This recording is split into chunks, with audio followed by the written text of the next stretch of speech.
So the shimmy is just a way of getting it to go in the right direction with the top and the bottom.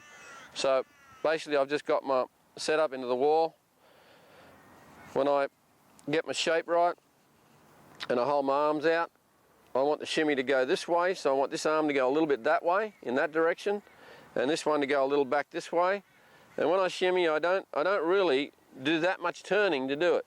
So this motion is an out and back motion, and it stops the moving backwards, and it doesn't allow you to tilt, and it gives the right direction so that my arms can just slide back into here.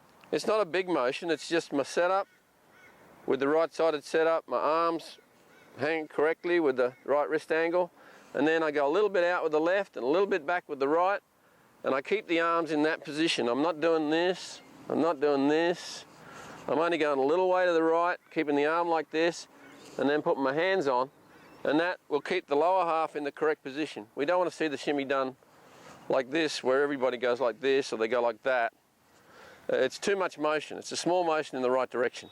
Now, the reason that people have trouble understanding the shimmy or doing it even is because traditionally we've all been taught to look downwards when we learn. So we look down like this, and then pretty much everybody stands level and looks down, and then they get their hands and arms down, and then when they try to turn, it either goes this way or it goes that way because it can't go anywhere else, or some people just raise up on the way back.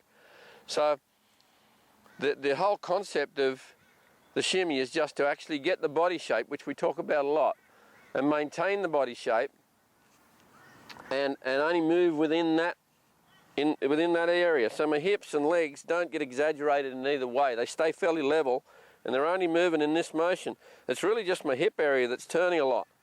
So we don't want to see this one, where the left leg works too far out and this works too far back. And we certainly don't want to see that one, which is not in shimmy territory at all, because it makes everybody move back laterally. So the body shape is maintained. The angle is out and back, and of course I'm looking out when I do it. So if I look out towards you when I do it, and then I look down, I don't have to put my head down to look at the ball. So that is the reason that a lot of people have trouble doing it, because everything's down too far and they can't go out and back if they're down. We usually have shape, and after impact we'll probably be a little bit more forward and a bit more around. So obviously this shoulder won't look exactly the same as the setup, because at the setup there's no momentum, there's no inertia, there's no leverage at the setup. When the swing gets into motion and it's actually moving, then this shoulder will probably look a little bit lower than that. But it's still traveling this way around through the ball when I've got shape. The right shoulder never comes down with the right side. It never comes down this way with the right side and the shoulder.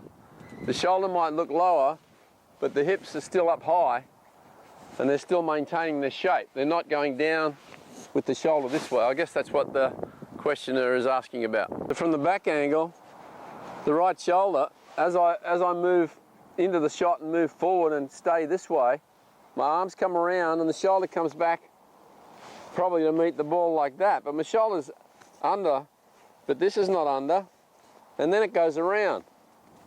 The shoulder doesn't actually go down and stay under this way. And I think that's what the question is asking.